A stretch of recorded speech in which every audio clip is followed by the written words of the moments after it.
your pencils ready, let's start the show. Travel draws here, time to let it flow. We'll sketch and laugh, won't you come along? With every stroke we'll sing our song. Travel draw, let your imagination soar. Travel draw, bring art to every door. No need to be perfect, just have some fun. Travel draw for everyone.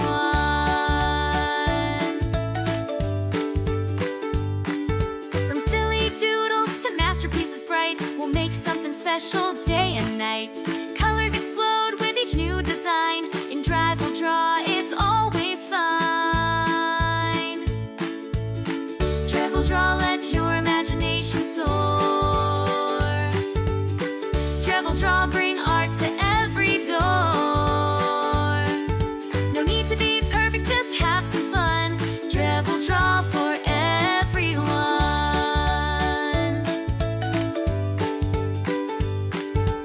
So grab a brush or a pen or a crayon. Make a mark any way you can.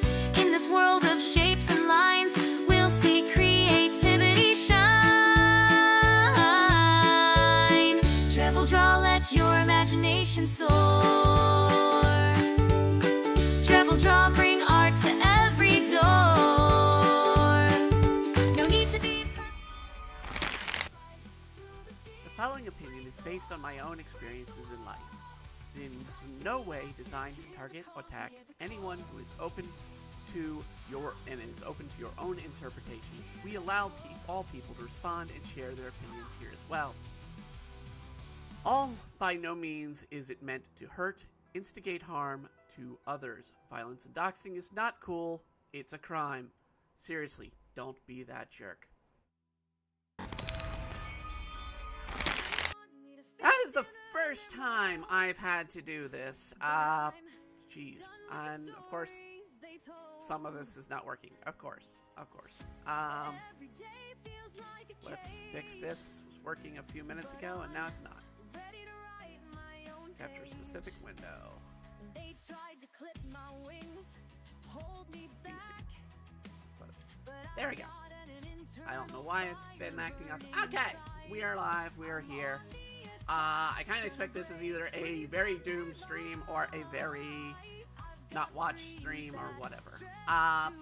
But we have to address some issues. I am, as I've always stated, I am a trans individual. I lived that way for several years. I have my issues with all sides in this issue, and we're going to be discussing those. But I mainly wanted to come up with this because it's been an ongoing issue that's been nagging at me for a while, and lo and behold, we had the Jubilee video that dropped with Michael Knowles versus it's several individuals of the GLBT community. And I do want to state we should probably separate the T from the GL, and I am going to be doing that tonight as we cover that. We are not going to be watching the video because Jubilee would, cancel it or copyright strike us and drop it. So we will not be watching the video. I will have the video showed when we get to the talking section. I do, however, have a laundry list to go through.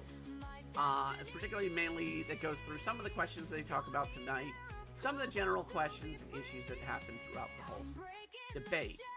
Now, where it all begins. So, if you're not paying attention to the whole issue, there's a whole big to-do about whether or not trans people exist. And the answer is yes, trans people exist. Let's start with that. Yes.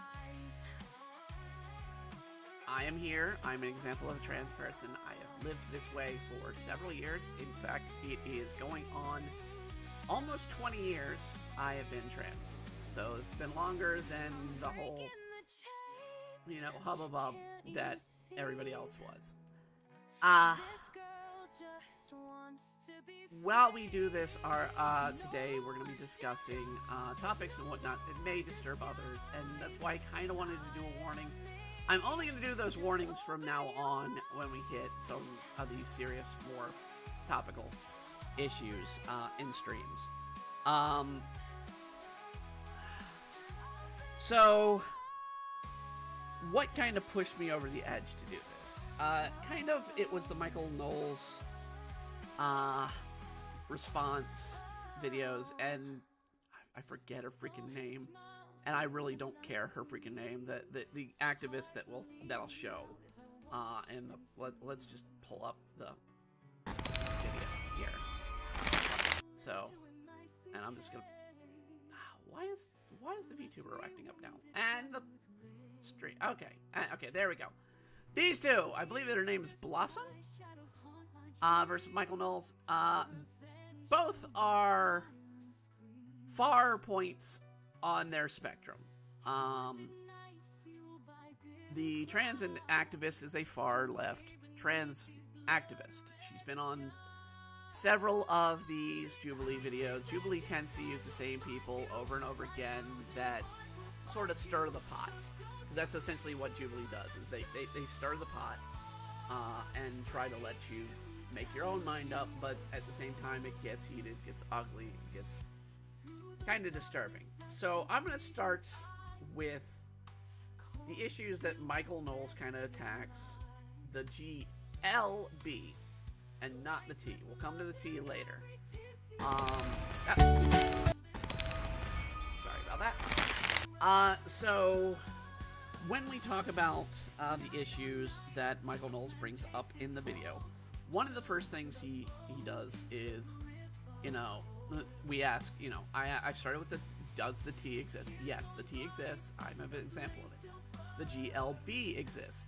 But we also have to note the numbers for keeping track of the B is a little complicated. It's a little hard to say. But all of them exist. So I want to start with that concept. So anybody comes in here and be like, oh, well, you're not, you're following into, this side's of the debate and whatnot. We exist. That's the starting point. Now, nature does not support the G, L, and B. That is one of the statements we have here. That is not true. Nature not only has active events where gay couples exist in nature with the wildlife, but it is shown throughout humans and influenced throughout centuries. We cannot deny this. You can stay, I think it's wrong, but it's still there. Another thing I'm not going to try and do is attack religion, because religions all have their own different sects, but most of them, if you're going to go with the Judeo-Christian belief, it's pretty much, it's set its ways.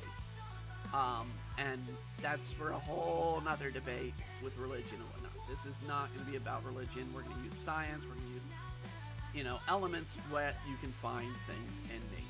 And this is just through my opinions. This is what we do. So, is the GLB a fetish? No. No. It's love between two individuals. Can it be fetishes? Yes, but so can regular sexual activity and love between a man and a woman. It's absolutely fetishized. There's a porn industry for a freaking reason. And if you think, oh well, it's only this side, you're not paying attention to the billions those companies make. All right, so the truth of the internet, if you can think of it, there's porn of it. It's the always concept, given concept. A lot of people can agree with. Is there such a thing as gay marriage? Yes, absolutely. Now, I have to state, and this is one of the few areas I'm going to have to bring in religion. Based on religion, no.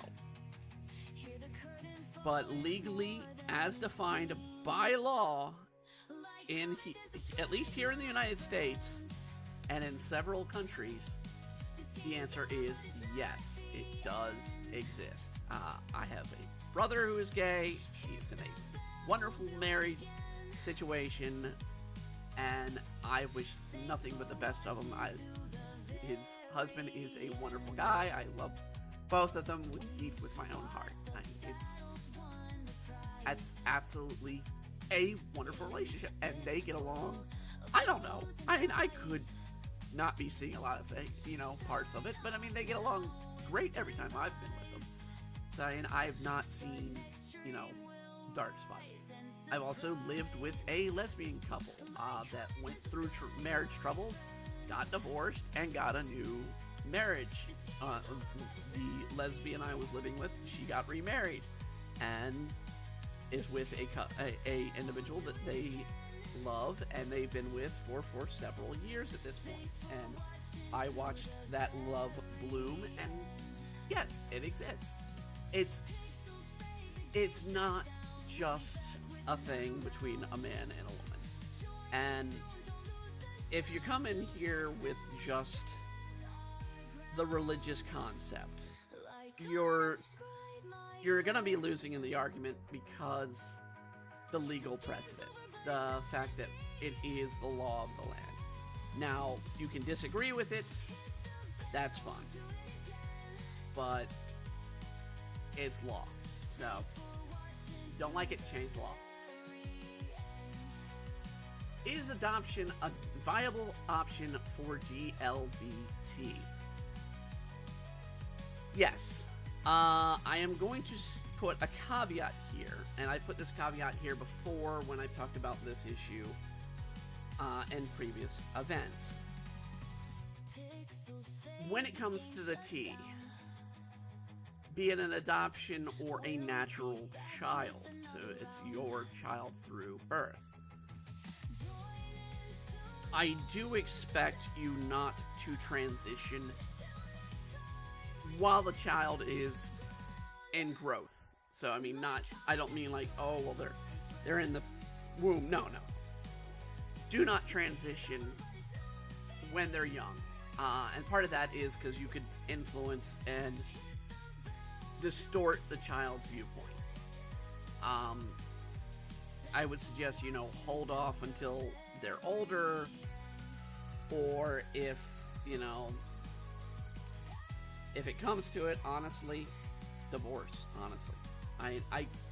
I cannot stand here and say it is a good environment for a transitioning individual with a child. And I know some people are gonna not like that, but the concept is it's a very, when you transition, it's a very selfish thing. And it's always going to be a selfish issue. Because you are trying to change and adapt yourself to a point of view that you conceivably have. I mean, for me, I started the transition when I had hit 27. Actually a little bit earlier, but I mean, that would have been fully privately. No family involved, no others, individuals involved. But the thing is, when you go through with a transition, you've got to do a lot of self-reflection. And it's kind of hard to do that and maintain a parent and be a good parent and raise a child. And we need loving environments for children. And for those that say, oh, well, that it's not an appropriate environment for a child, here's the problem. And I can state this now that I do not have this job anymore. I no longer work for my state, the state employee of my home state, where I handled adoptions, paternities, and such. There are a lot, and I mean a lot, of children that go into foster care for, sadly, neglect more than anything. It's mostly neglect. Often you'll see family take up the child, but more often than not, it's the child's coming in damaged as is for adoption. And so when an adoption is done for a gay, lesbian, trans individual, or couple, individuals, or whatever, it is important that it's a loving environment for the child to develop and grow. Does it always happen? No. There are some serious cases that came across my desk and that was informed to me over the times that I legally cannot talk about, where an adoption turned out to being a horror story. It's the sad truth. There's darkness in the world, there's light in the world. And unfortunately, that happens. The importance is to try and find a loving home. That's the key. Now, those are the generalized topics that were kind of covered in the Michael Knowles debate. And those are where most people kind of be like, yeah, maybe not. We're about to hit the trans issues. And the trans issues, part of me wishes weren't issues, and part of me is like, yeah, I understand them 100% why this is an issue. And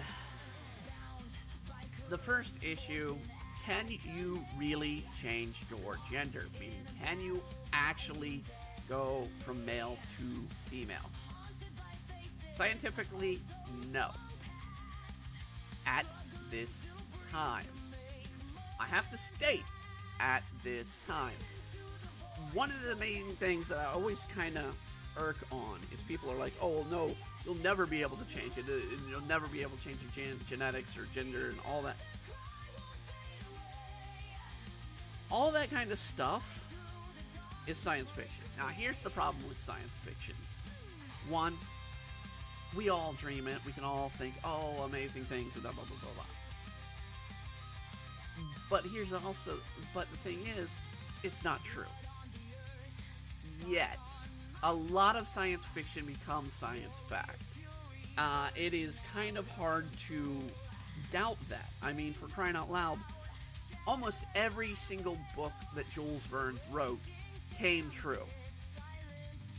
Everything. So it's, in a way, we have reached a point in science that should already tell us, okay, things are possible that we don't know. And as science evolves, as it, improves, as medicine changes, would those things be possible? My study of the sciences, what I've looked into, because I've had to do some research before in the past on the subject, but I've also done it on other subjects. Could these things be done? Yes. They could technically be done. It would take a phenomenal leap in science. So I'm not thinking, this is a even 50-year down the line plan, but I could be wrong. The advancement of AI in medical sciences is going to flabbergast us. And there are certain things that we don't know. We could be like, oh, that's not something that's possible right now, and down the line the computer will be like, no, it's possible. You can do it this way. And we'd be like, okay. So to say you can't change your gender, the answer for now is yes. You cannot change your gender. Could there be a day where that answer changes? Yes. But for now, there is no change of that.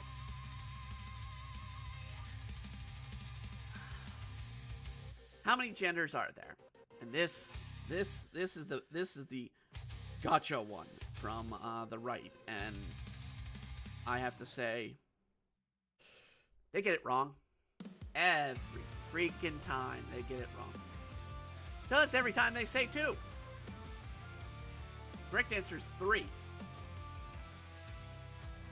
Yeah, most people tend to forget there's something called a hermaphrodite or intersex. Yeah, that's the third gender, folks. There are 3 genders. We are not creating hermaphrodites. We are not, chemically making these. I mean, we could be. I don't know. There could be chemical that we don't understand that's doing it. But they've existed for a long time. Hell, the name hermaphrodite comes from the Greek name. All right, so it existed years upon years ago. It's not something that's new. It is very, very, very rare when a child is born that way, and usually the doctor usually makes a call, or the family makes a call when it occurs in birth to either A, seal up the hole, or eliminate the nub. So, how many genders exist? It is 3, scientifically. You want to debate and be like, oh, there's only 2 according to the religion. That's fine. But it's 3. It's always been 3. And anybody who also goes on and says, oh, well, there's multiple no, it's 3. It's 3. As much as a lot of people would be like, oh, well, I wouldn't mind being hermaphrodite. There's a lot of problems that's gone on about hermaphroditic people, and that's a whole topic unto itself. Scientifically, a rough estimate that I can tell, it's about like 1 in every 100,000 kids have hermaphroditic tendencies. It doesn't mean they're 100% hermaphroditic. That means they have hermaphroditic tendencies. Something is, brings them a bit androgynous. That's why we tend to have more boyish-looking girls or girlish-looking boys through natural selection, okay? It just happens. It's that way. It is science. But I wanted to make sure we got that one, the big one that everybody says it's only 2 genders. It's not. It's 3. Is trans a mental disease? Kind of. And here's where we gotta be. It's yes and no at the same time. Is it a mental disease? In the book of what is it? Of mental disorders. No, it is not a mental disorder. Yes, it's been removed recently.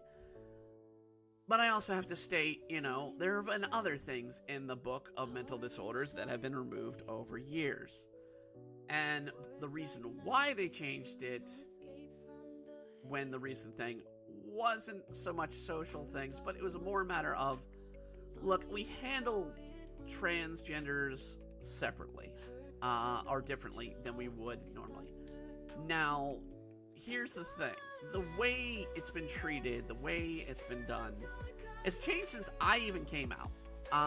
When I came out, you had to go through 2 years of therapy before you could do any gender transformation. You had to be in therapy for 2 years, discussing the issues, continuously going through. So nothing could be done for 2 years.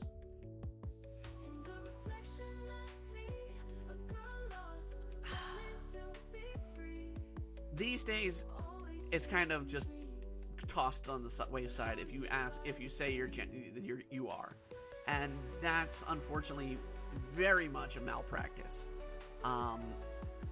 And if a doctor's like, oh, we have a bigger understanding, no, we don't. People lie. People, get influenced. People get pushed into things. They get groomed. It is something that comes into play. Those things you cannot tell unless you mentally go through. But there's another reason you do that. You go through the mental training, and that you do the 2 years. Because while it is not a mental disorder, and I will say it's more of a social disorder than a mental disorder. Um, while it is not a mental disorder these days, according to the books, it is usually got an underlining of several other issues that accompany it. And a lot of people that transition do not, and this is why I really wish the therapy was still going. A lot of people don't pay attention to the fact that depression, anxiety, bipolar, or other mental issues can accompany a person who is transitioning.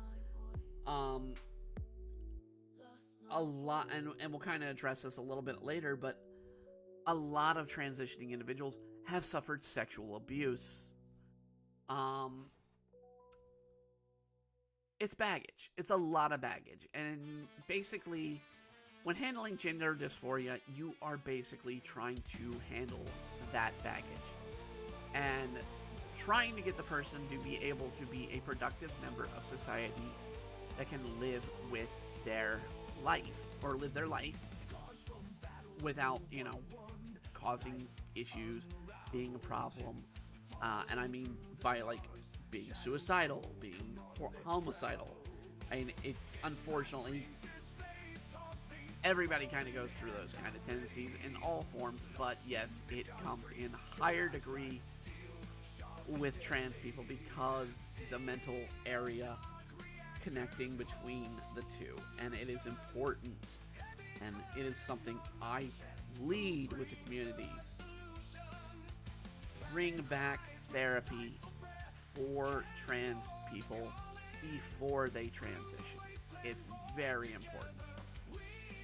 Because a lot of what we deal with today is people who just jump into it and they don't know what they're doing.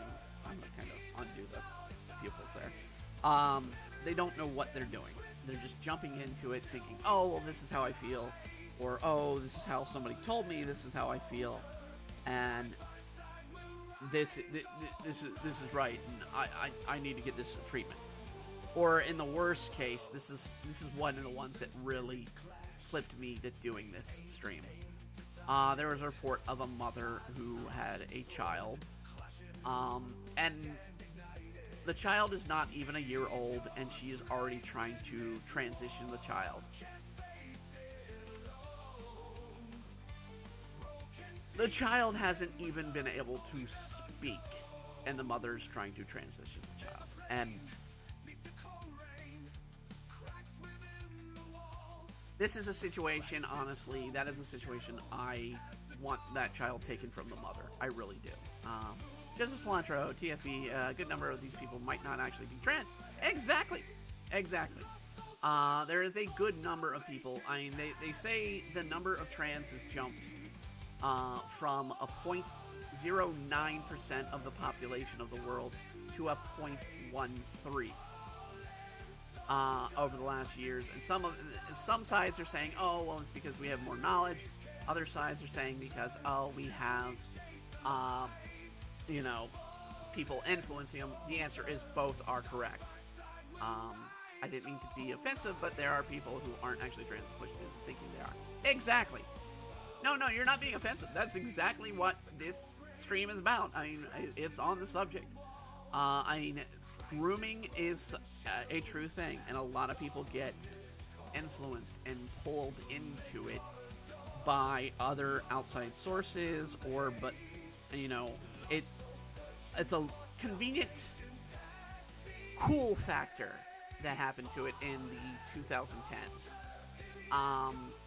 And it kind of pissed me off, being a trans person in 2010 to 2012, seeing, them coming out and be like, oh, well, I'm trans because I know I'm trans, and I need to go out and, get mad, and so, and I'm just like, you are a freaking idiot. Get therapy, go through the mental health. If the therapy proves, yes, you are trans, then progress. Do not go beforehand. It is very, very dangerous. A lot of people do not know the detriments of transitioning. There are detriments. There is damage you will be doing to your body. And we will go over those as we do this. So yeah, is trans a mental disease? Again, yes and no. I do feel it's more of a social disease. The actual trans subject is, or the trans identification is a social disease, less a mental disease. But it does affect the mind in a bit, so one could say it's mental disease. And other mental disorders tend to accompany. So take it as you wish, one way or the other. Just because you're feminine and a dude doesn't mean you're trans. Exactly. There's a lot of people who are effeminate guys. There's a lot of masculine girls. That doesn't mean they're trans. It really doesn't. Me, I couldn't, deal with not waking up and having, my life in a certain different way. There's been feminine men as long as there have been civilization. I mean, look at the femboys in Roman times. Exactly, and we'll cover those too. Because this is history. Same with masculine women. Exactly. I mean, for crying out loud, the concept of Amazonians is masculine women. Women that would have cut off their breast so that they could be better archers. It's, historical fact. We want to ignore and sort of pay no attention to history and science on both sides, and it kind of disturbs me, and it's down the list here for me to get to. Yeah, there are 100% real trans people. Yeah. I mean, there is, and this the Michael Knowles interview kind of brought this up. He tries to win two arguments, he tries to do two statements. One, he says the science of transitioning, or that transgender is a new issue, but then he tries to accompany it towards the Roman ideals and how it caused Romans' fall. Well, you can't have both. It's either a new issue or it's historically relevant, and it does have a historic relevance. So the answer is there is history to it. There's just not a smaller population of people think. Exactly. I do think the 0.9 maybe percent of the world is possible. I do think it was inflated because it became the cool thing when Kathleen or Caitlyn Jenner came out. I do feel that's sort of the catalyst that kind of blew open events. And I remember when Caitlyn came out, I literally, the very interview, I literally discussed and talked with my mom afterwards, and she was like, is this how you feel? I was like, yeah, that's exactly how I felt throughout the whole thing. And I do believe Caitlyn is genuinely trans. And I mean, that's because they've gone through it. They've suffered with it, and they went through their lives. And look, Caitlyn didn't transition until their children were adults. And so again, we covered this earlier with the adoption.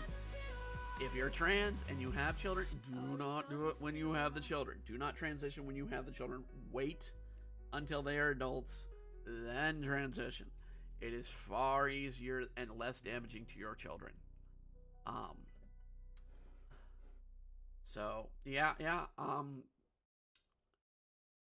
So, next topic on here, what bathroom should they use? I use a women's bathroom. I really do. I'm a trans female. I use the women's bathroom. When I go out, I've tried to present as feminine as I can. That means I do not have a beard. I absolutely am clean shaven, makeup on, lipstick, eyeliner. Well, not eyeliner because I hate eyeliner, but mascara, you know, all the hoo-ha, put on a dress and whatnot, and present as feminine as I can. I do not like the concept of guys going into the bathroom. As a sexual assault victim myself, I do not like the concept of somebody with a full beard going, "I'm trans," and going in there and going to the bathroom. That is disturbing and it's upsetting. Personally, I have two ways to fall on this. One, the more you pass, the better you can go with the bathroom of your chosen gender. The less you pass, it's probably better to go to the gender bathroom that is your designed birth. However, there's also the concept that I always stand by, and the reason I come to this is because I always hate when I am out and have to go to the bathroom and the bathroom's being cleaned. Why can we not have just several individual tiny bathrooms and like a one universal kitchen sink or sink or whatnot? Just like small individual close up, 100% close up, none of this gap between the door nonsense or gap between the bathroom toilets. Individual bathrooms. Why? It makes no sense. I mean, we already have to have individual bathrooms for handicap. And we have, some places have individual bathrooms for families. And it just makes sense. I've seen a guy that, like, hairy legs, beard, built like a brick house muscle, wear a dress and carrying a purse and full makeup, but not really passing. Exactly. I mean, I see them a lot too.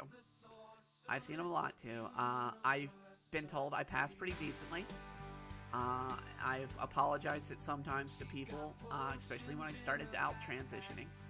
I was very apologetic to people, not even in the bathroom, just in general. It's like, I'm apologizing here in front of your kids, doing this, and it's like, yeah, it's because I don't want to intrude in people's lives in that way.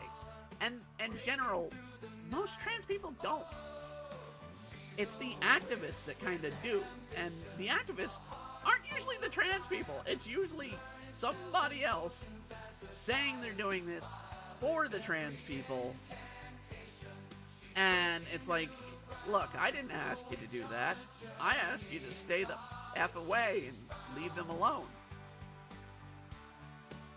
But, you know, to each their own. They go out there and they cause a mess and they cause an issue, and before we know it, everybody's like having a fit and whatnot, and it's hard. I mean, if you ask my parents, do I pass? No.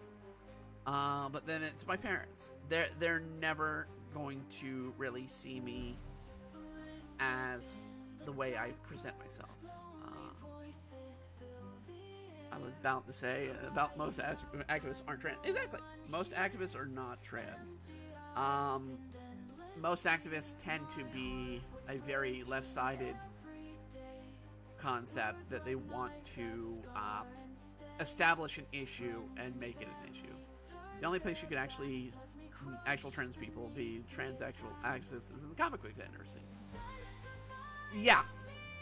There's a reason I have a hard time being in the comic book industry. I am a comic artist. I am a artist. I am an indie comic artist. I am a trans individual. I do not hang out with the trans comic artists. I really do not. There are a lot, and there are some that I won't even talk to these days. I used to. Kind of, it was like, when I started, I was like, okay, hey, you know, I'm a trans artist. I'm a, you know, let's get along.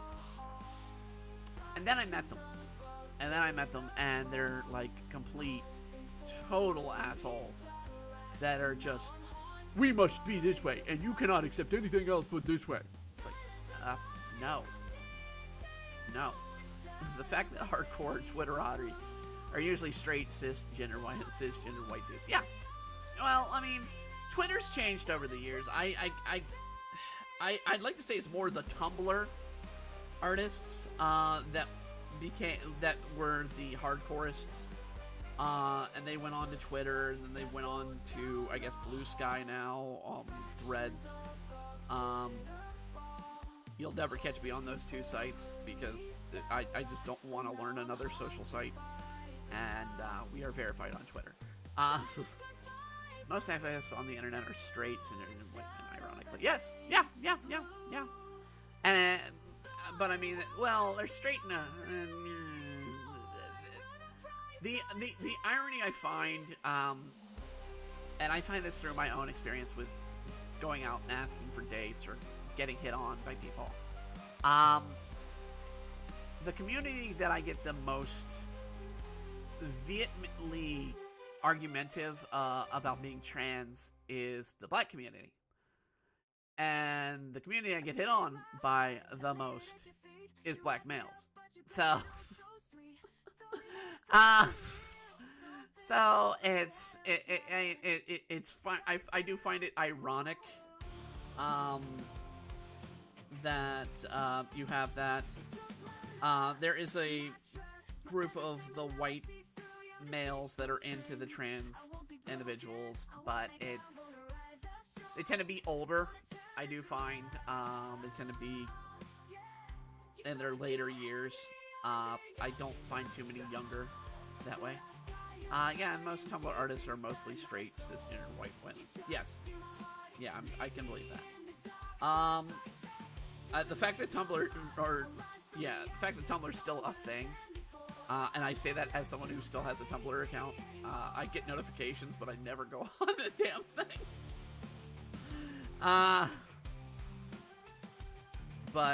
Yeah, it's a mess. It's a frustrating mess. But yeah, bathrooms. It's gonna come down to, do you identify? Then yeah, it's probably a good idea to use the bathroom, or I mean, do you pass? If you do pass, then you shouldn't have a problem.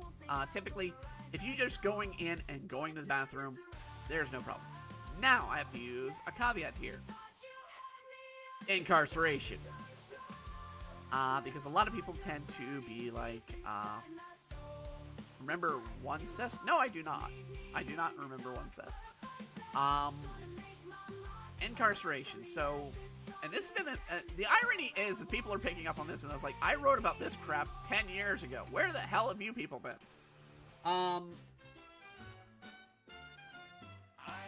For a long point in time in incarceration and in prisons, it's been a treatment of one of two ways. Either the trans person gets put into solitary confinement in a prison of their same identification of their birth, or they got put into a male or female prison depending on their identification.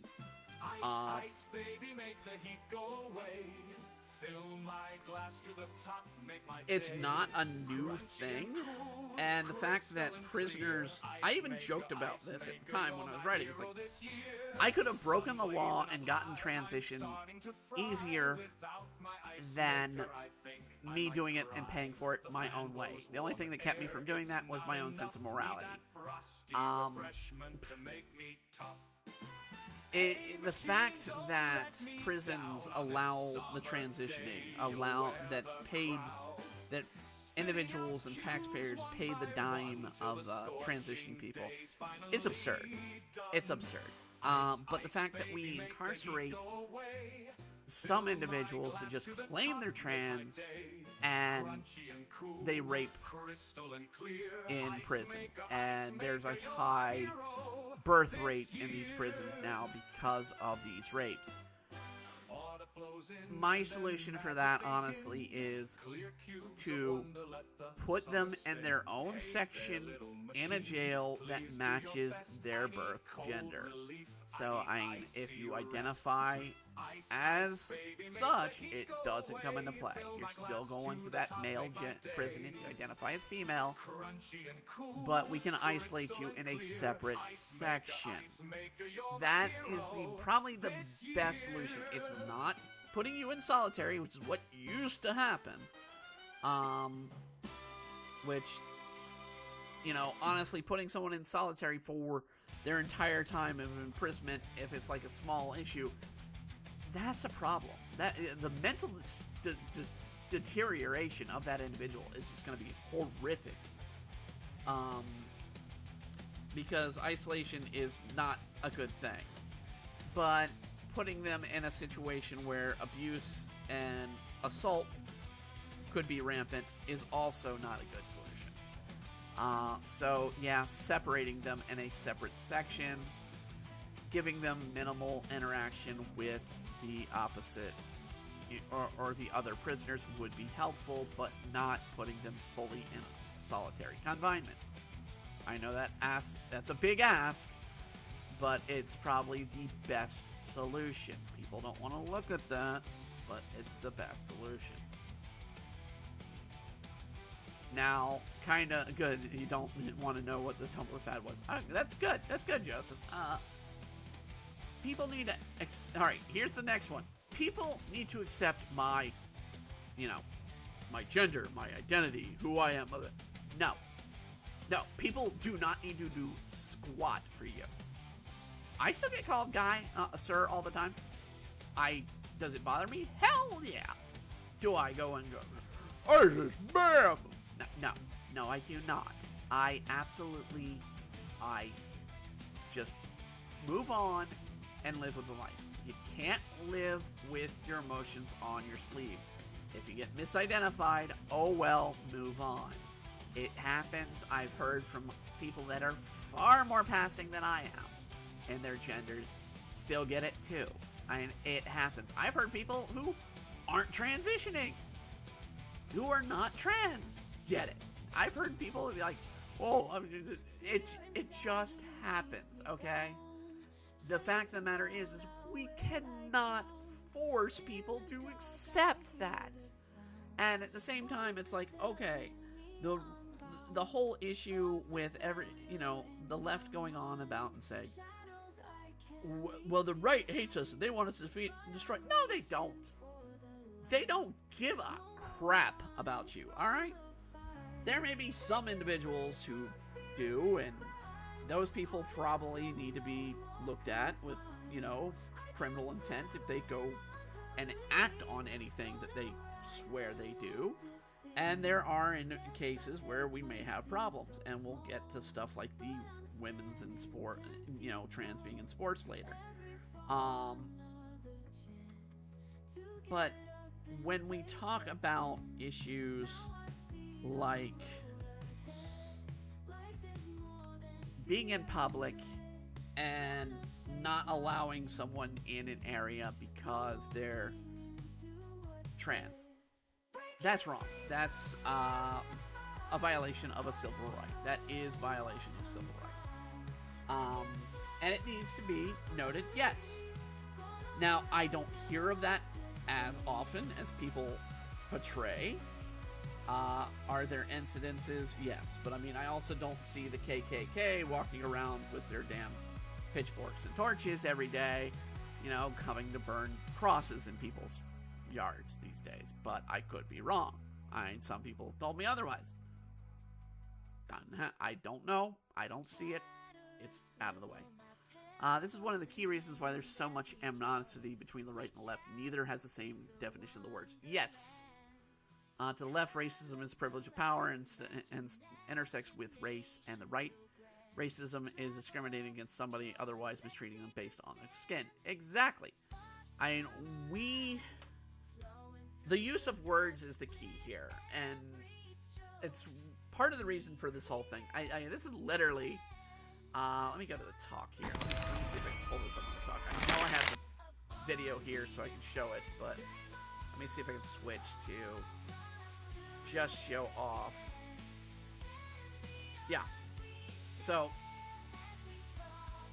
this is what I've written for today. I wrote this all this morning. This is all the talking points that we're going over here. 5 pages. Well, 4 and about 8 of topics, discussions, and their interventions. And a lot of this is through my almost 20 years of being trans, living in the community, being part of the community, and just living life. honestly. Just trying to be me. And that's one of the greatest advices I can give to people. If you are trans and you're out there and you're having difficulty with people in the world, it's literally just live your life. More than likely, people won't give a crap as long as you're living your life and whatnot. Those two are wildly different definitions. They're fundamentally incomparable. Yeah. And we're gonna have, debates for centuries. We've had debates for centuries, and we're gonna have more debates over the next centuries. Whether or not, this way or that way is another thing. My problem here, and this is what's kind of in this second half, we kind of make this a boogeyman issue. And that's what, going into the next thing, the right doesn't want me to exist. So, this is a regular argument from the left about the trans. The right doesn't want us to exist. They don't give a crap. And it goes into the next one, which is the right is particularly the current president Donald Trump is killing trans people. No, he's not. He has changed the way that passports are. That now an identifier. So yeah, my name and gender is changed on my birth certificate to reflect my identifier. I got that done. I am legally, through Social Security, identified as female. But if I got a passport, it would say male. And it's because my birth, I am biologically still male. I will always be biologically still male unless some huge scientific event occurs that can change that. So, to the left, it means white. Well, not actually. Yeah, exactly. So, a lot of the boogeymen of the left is to say the right is out to get us. The right is out to get us. Now, the right doesn't help the matters when they make it every issue about trans these days, and they tend to do a lot of it. And I wish, because I'm very libertarian to constitutionalist in my beliefs. I despise the constant use from the right to be like, oh, well, there's this issue and it's because of trans corruption. No, a lot of issues is because of corruption and money and power. That comes down to it. It's always corruption, money, and power. It's just a matter of what tool they're using, and the right uses the tool of vilifying certain issues, and the current villain to use is trans. It's been the current villain for the last 10 years, it seems, to just vilify the trans. And it doesn't really necessarily true. Again, the true villains are pretty much activists on both sides. The activists on the right, the activists on the left are all the true villains, because they're the ones that are really stirring up the pot. So then an Asian who says work as a doctor in the medical field is white. Yeah, exactly. DEI. I mean, it's the DEI stuff. DEI is an issue. I will stand by it. Yes, it is an issue. If you've not been paying attention to how those practices work, it 100% is an issue. I guarantee you, I got jobs because I was trans. I have no doubt I also didn't get hired because I was trans at jobs. I know I didn't get hired for certain jobs because I was trans. Because people flat out told me, but it's a right to work state where I live. So I have no doubt that they could do that. They won't, go, oh, that's the reason why I didn't choose it. It's like, no, I had someone more qualified for that position. It's, you're really talking to me about, how this job is and how it is until you see me individually, and then all of a sudden things change. It's a thing. I also remember when Muslims were number one. Yeah, in the Bush era. Yeah. The villain used to be Muslim. Muslims don't help. Some Islamicists let's use the proper word. Islamicists don't help their cause. Muslims tend to be decent people. Islamicists tend to be the more far activist group that honestly would kill me if, and that's no doubt in saying if I was in a Middle Eastern country, I would be killed. As would my brother, because he's gay, as would other friends of mine that I know are gay. There's no tolerance of that attitude. I probably would be actually safer because they probably would be like, oh, well, we're going to castrate you. And you will forever be, treated as a, under superior, thing. I might have a better chance of survival than my brother, in that sense. And if you don't believe me, it's just the fact, thing. Yeah, Bush era neocons don't make any distinctions between them. Exactly. You need to know the difference between who's the activist. It's the game of look for the activist. Every time something's going on in the news, look for the activist.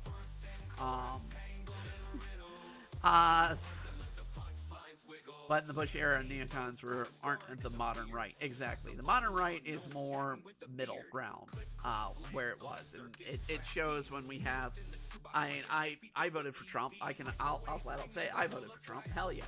I voted for Trump because I wanted to see what's going on right now. And the cutting of regulation, the cutting of expenditures, the cutting of waste.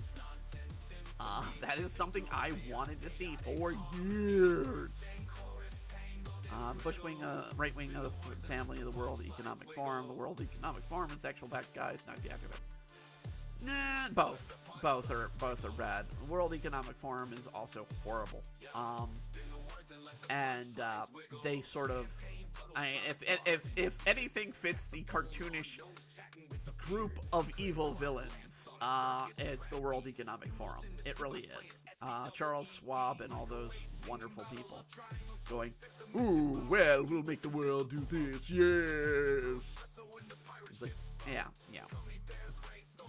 The Legion of Doom, the world's use evil corpses, if you know. Yep, it's the Legion of Doom, literally. The Legion of Doom is the World Economic. So, going back to the topic at hand, so yeah, Donald Trump is not trying to destroy it. And one of the other things I want to address is the book burning concept. The thing that, the right are burning books and whatnot. No. The one group that has burnt books recently, while there are some outliers, and I will say there are some religious groups that do get together and burn books. I am fine with them wanting to burn my books. Go right ahead. You gotta buy them first to burn them, but go right ahead. Burn my books. Because if you buy it and you burn it, it's still still a sale. I'll be happy to sell you my book for you to burn it. You sound like Beast Wars Megatron for a second. Yes, 90s kid. My voice, when I do these, this is why I don't like doing Dribble Draw too much because on heavier topics, because I have to do a lot more talking. And considering I don't do much talking during the day, my voice is not trained as well as it should be to continue. So between that and if there's any sort of technical issue between the upload, there may be an issue. But actually, no. Actually, I could. You mean Beast Wars? Yes. Darkness. Primus was being a problem. Yes. I mean, I am trained to do some voice acting, because I had to hire voice actors to do student projects back when I was learning animation and whatnot. But I've also come to meet and learn people who could do voice acting as well over the years. Some good, some bad. But you learn some tricks with the voices. And when you're trans, one of the best ways to pass is learn how to do your voice. I mean, it literally, me talking right now, I'm talking through my nose. But if I want to talk deeper, I just talk through my diaphragm. And it's just, you go up and down between that from where you want to go. I can even go deep enough down here. and high enough up, yeah. It's just a matter of softening and diaphragm to nasal. It's learning how to work your voice. Might be a terrible offense, but I miss queer-quoted villains like Beast Wars, Megatron, classic Disney villains might have been problematic, but they were fun. Absolutely! Absolutely! I mean, hell, the coding of villains in the past were hilarious. Doesn't matter if they're queer-coded or if they're, other coded. Well, the offensive ones, probably not, but, I'm a person who still stands by Disney. Bring back what is it? Song of the South. Bring back Song of the South. You must acknowledge your past. Do not hide it away. And it has some of the best music anyway, out of all Disney movies. So bring it back. Live it. Live up to it. But yeah, going back to, that's a good concept towards book burning. Disney burned Song of the South, essentially. And in a sense, the left burned a lot of books from shelves. They do not want To Kill a Mockingbird in schools. They did not want Tom Sawyer in schools because of race concepts. They did not want Dr. Seuss, to the point that they edited Dr. Seuss books. And then when the right does it, and they're like, well, these books have sexual innuendo, and they're going into children's, books, libraries. Maybe let's not put those books in those libraries. And it's like, oh, it's book burning. No, it's not book burning. It is selectively removing it from a place that it probably shouldn't be. I'm not going to go and put my books, which are teen plus, rating books in a children's section in an elementary school. Okay, we're not going to have that book sold in elementary schools. It's not appropriate. It's an adult-oriented book, in the sense that it covers topics and subjects and violence that I would not want my child, if I had a child, to go through. And it's very fun. I saw a Disney stage play of Aladdin. Jafar was queer coded as Jafar is way coded gay, and it's not just the stage play; it's in the movies. It's the movies. And if you look at Jafar, he's very, very regal. And yes, very, very. What was the term? The 2000s. That was not gay, but very appreciative of your look. It was like meta something. I forget what it was called. It was a term, and then it was suddenly just killed. No one was using it anymore.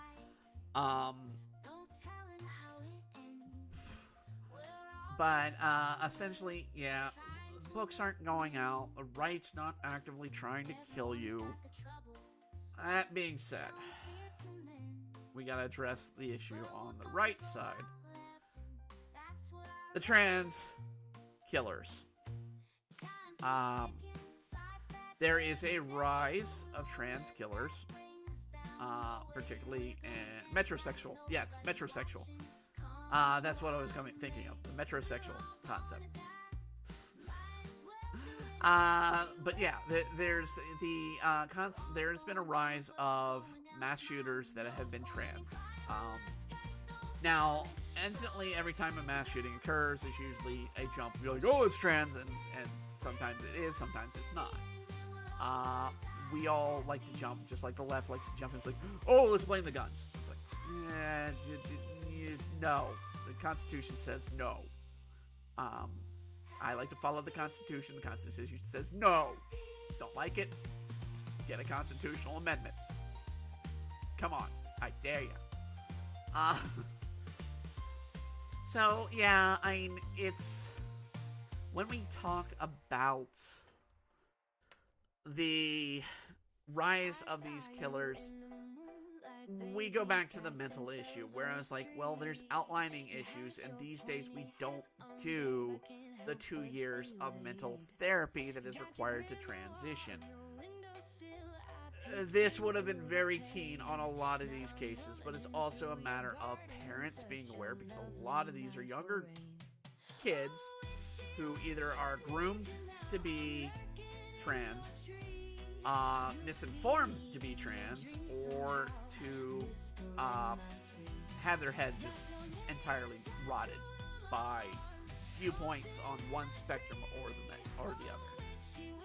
An autistic person, I feel, this is one that is on the spectrum that can be used as a default mass shooters in the eyes of the public until Elon Musk made us cool. It's possible. I am not autistic. I've known a couple of autistic people. They're really cool. I've not met anyone or I know there are a few people that have been autistic that are, mass shooters. It happens. My answer is, are they a person? Yes. Did they use a gun to kill multiple people? Yes. Then they are a murderer. Period. That's it.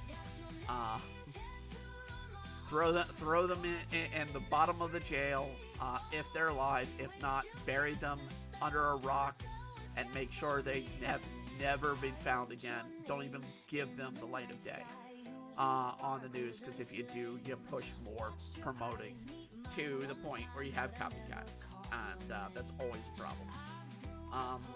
As an autistic person, I feel this one. As on the spectrum, I used to be the default mass shooters in the eyes of the public goal, because it was also a string of autistic school shooters for a while ago. So people assume trans equals school shooter. They assume autistic equals mass shooter. Autistic equals school shooter. Yeah, that's the problem. We put a lot of assumptions, and as my parents used to really beat into me, when you assume something, you make an ass out of you and me. Well, a lot of people are doing that, and a lot of people are making asses of everybody out there. That's why I started this with the warning, saying don't be that jerk. Because there are those people that are going to go out there and be that jerk. They're going to be talking about this nonsense. They're going to go on about things that they really shouldn't do. So yeah, it's an ugly thing. The next topic, blank issue, is because of the trans. This is where I kind of started talking about. The right likes to use the boogeyman argument. The boogeyman now being the trans. I literally was listening, and this shows what I'll listen to. I listen to multiple sides, but I literally listened to Steven Crowder this morning. Crowder immediately started turning the thing into a trans issue. Same with Glenn Beck this morning. They both started with a trans issue. Now, what's the big news right now? It has nothing to do with trans. It's absolutely what's going on with Doge, and what's going on with the whole judges getting involved with things. We are trying to make a mess and blame one side or another. Focus on the issues, folks. Focus on the actual issue. I happen to be a fan of what Doge is doing. I want to see a lot more. There are certain institutions in this government that I think need to be destroyed, because there is no point in this day and age that we spend the amount of money that we spend on their services. And I'm looking at you, USPS. You people, I literally talked to my neighbor yesterday because I got my mail for the first time in a week. And all I had in there was nothing. Absolutely nothing. But my neighbor was taking out junk mail. And she's like, oh, don't even give this to me. That's all it is. Your bills get paid online these days. You can order on the phone. You don't even deal with the mail with your bills. The only thing I get in the mail is stuff from the government or junk mail. That's it. Glenn Beck did an entire series on the Antichrist and was so unhinged it caused my grandfather, who was conservative, to stop listening to him. Glenn, see, I am an adamant defender of Glenn on a lot of issues, because the man has been right on a lot of issues. when it comes to religious stuff, I try to turn off. I just turn off both Glenn and pretty much anyone on the right, because it's going to be like, okay, well, we're going to start preaching to you about how we believe the Bible goes this way and that way. And if I wanted a Sunday school lesson, I'd go to church. I am not there for news. He's when it comes to the issues, Glenn's pretty spot on. Same with Crowder. When it comes to the issues, they're pretty spot on. But when they go on tirades or they go on religious, stammerings, it's just no. But as close to Alex Jones you can get in Fox, and it is what got him dropped from Fox. Basically, Glenn is on point. Yeah, well, I mean, what really got Glenn fired from Fox was pretty much going after George Soros. And George Soros, if anybody is the Emperor and Palpatine in our lifetime, it is George Soros. And a lot of people know that these days. Glenn was the first person to really expose Soros for what he was. But he decided one episode to do an entire episode on how Revelations is happening right now. Yeah, I mean, Glenn still does those. He'll still go into those, but at the same time, Glenn can be entertaining. Crowder can be entertaining. Both are comedic by nature. That's why they last. It's why I don't know if Glenn's still number 2 since Rush died, or if the position's changed. I don't know. And radio listeners, George Soros is dirty money all over the place. Exactly. He is the Emperor Palpatine. He absolutely is Emperor Palpatine. It's George Soros. The right tends to be, you either get the Hannitys, which are very boring in my opinion, or you get the Crowders or the Becks that are kind of humorous. You have you're liking Michael Savage, then Michael Savage is decent. To you. To me, Michael Savage is kind of a little bit of a hothead, in my opinion. I will say, this is not something new for me to speak out publicly about this. When Glenn started The Blaze, and right as Caitlyn Jenner came out, I was on with Buck Sexton on his show on The Blaze, and I was a trans listener. I came on and I talked, and I was like, well, this is, why trans people are, and most trans people. I gave him this fact because at the time it was pretty true. I don't know if that's the case now, considering how many people are listed as trans, but at the time, a lot of trans people were libertarian in belief. A lot of them did. It's you tell me, you're gonna do something, that's fine. Just leave me the hell out of it. Let me live my life. That was the trans concept for a long period of time. Once activism came into play, it's like, no, it's no longer a libertarian view. It's, more of an activist view. And there's still a lot of outliner, because I've met them a few times. I've gone to a couple trans events and talking, talks and whatnot from people, and a lot of people will step outside from some of these events and be like, ugh, I cannot stand there and take this, because it's libertarian concept. They're like, well, I cannot. They're ignoring the concept of what the left is doing to us. They're ignoring to just bedside with the left and get what they want. It's that kind of stuff. But I mean, the right is not much better. They get to be problematic. But I can tolerate the right with their point of views a lot more than I can tolerate the left, because the left, I cannot stand MSNBC. I am glad that a certain someone, I am not going to name names, but they just got fired, is no longer on MSNBC because, well, they won't be. They're still currently at the moment. because it's like you could count the milliseconds before race came into their mouth of an event. It's like, oh, blah, blah, blah, race, blah, blah, blah, blah, race, blah, blah, blah, race. It's like, no. It's like, there's a hurricane, blah, blah, blah, blah, race. It's like, you just, no, it's an, horrific natural event. And I'm not going to go into, climate change, global warming, all that stuff. That's a whole nother ball of wax to get people to hate me on another day and another time.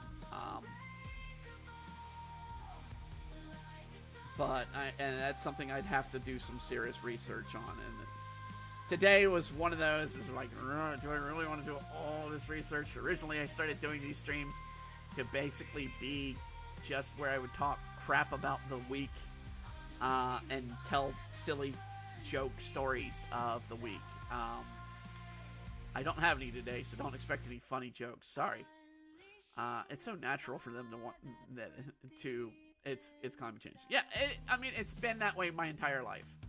Climate change has been an issue my entire life. It will continuously be blamed as the thing of my entire life.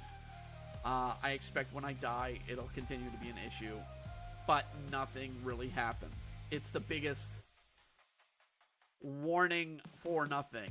South Park told it the best in the episode where the day after tomorrow, the day before the day after tomorrow episode, I think is what it was called. And Randy and the scientists are walking along the street in parkas and whatnot on a hot day, and then just fall over on the ground and go, oh, it's attacking us. It's like, no, it's nothing.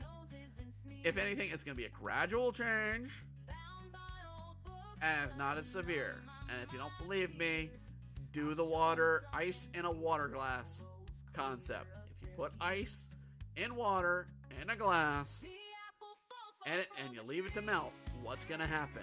Does it flow over? No.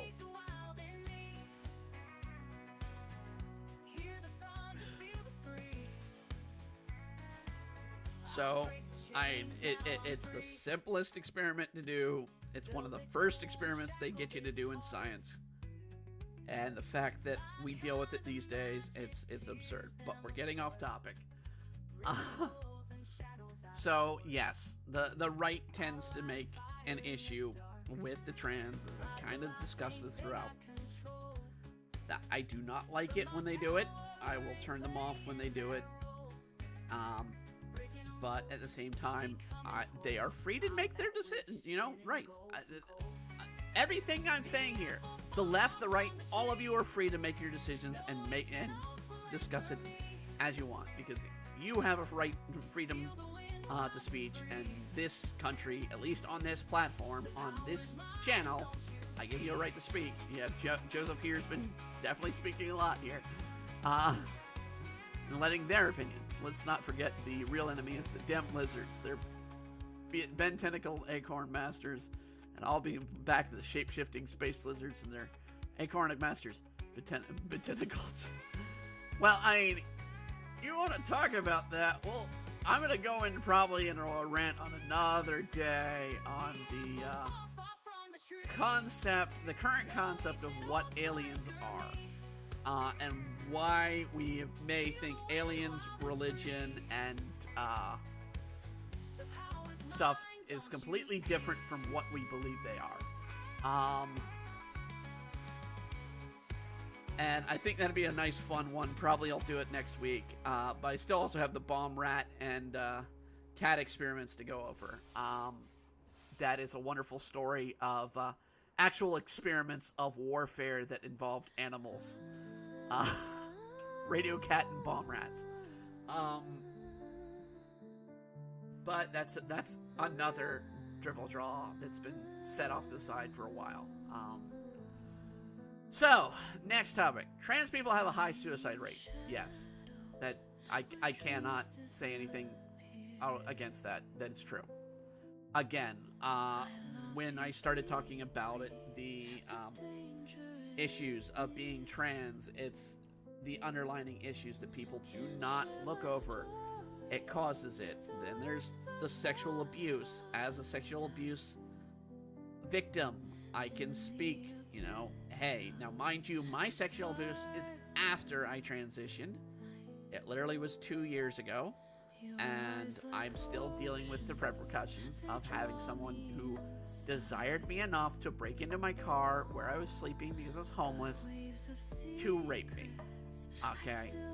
They were that adamant to get at me.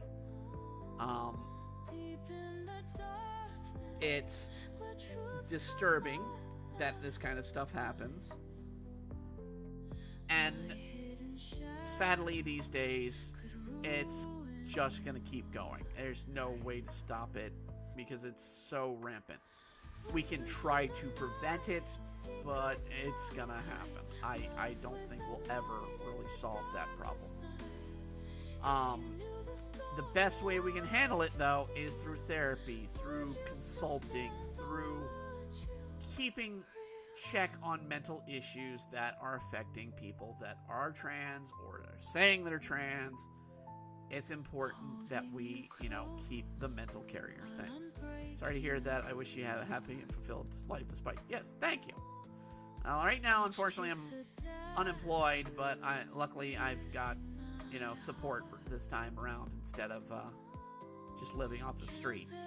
I'm trying to find a better job, but in the meantime, I'm doing my art, doing my writing, doing the streams, and trying to get, you know, as much income as I can coming in through my own work and means. And even when I was homeless, I was still doing that stuff.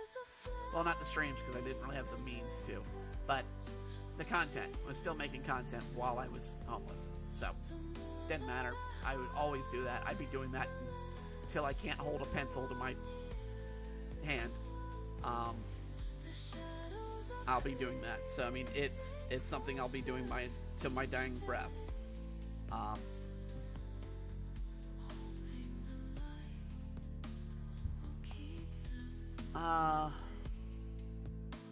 But yeah, I mean, essentially, the suicide rate, I'd like to see it go down. I really would. It doesn't help when we vilify. It really doesn't. So the rights vilification of trans issues does not help. When I started out transitioning, it was hard to get a job, period. And that's one of the reasons why a lot of people, and I've talked to a lot of other trans people through this, that they turn to sex work. It's because they can't get a job. They go to sex work. Your art is good. You have a gift. Thank you. So yeah, a lot of trans people turn to sex work, and the sex work turns to abuse, assault, robbery, death, pain, and all that. Another thing we need to address that tends to be ignored by the right. The shock laws. This has been an issue for years. Since I came out as trans, this was an issue before. It is basically the concept that people have gotten away with murder for the trans people, for trans individuals, because they basically like, oh, well, I didn't know they were trans until, you know, it happened, and then I just killed them. Laugh as you might as how dumb that answer is. It's gotten people off. It's gotten a lot of people off. So there are a lot of people that have murdered trans people and gotten out of it because of the shock law. And that is disgusting. I am sorry. And the right needs to acknowledge that that kind of crap should not be occurring. I don't care what happens. You kill somebody, you're a murderer. Look, I have a good friend. They almost killed their mother. Intentionally. I still talk to that friend, but I can never forgive that friend for what they did to their mother. This was my best friend in high school that did this. And to this day, I every now and then I'll talk and we'll be like, hey, how's it going? How you holding up? And he's become a better person since prison, but he needed to go to prison. There's no forgiving that concept of what the action that they did. It's the forgiving them for, stuff, but never forgetting the crime. You can forgive, never forget. So, it's the plot to Demon Blade for mine. So, the blue-haired girl all the way in the corner over there, that's mine, from Demon Blade. Her plot is the man who she thought she loved literally rips her heart out of her chest and uses it to form what is called a Muramasa blade, aka a demon blade. She, in her dying breath, basically gets revenge, but at the same time is cursed to deal with the complications of her revenge. She needs to find forgiveness for both herself, but also never forget what occurred to her. She can never forget it. It's a crime that will always torture you. I mean, I will forever remember my rape. I will remember the date, I will remember the time, I will remember everything about that. Okay? Which is what always surprises me when you have false premises of rape come out and people are like, well, I don't really remember the day, the time, the week, the year, the bull crap. I remember the seconds, I remember the weather, I remember what I was wearing, I remember all of it. It is not something I want to relive, but I am haunted by constantly.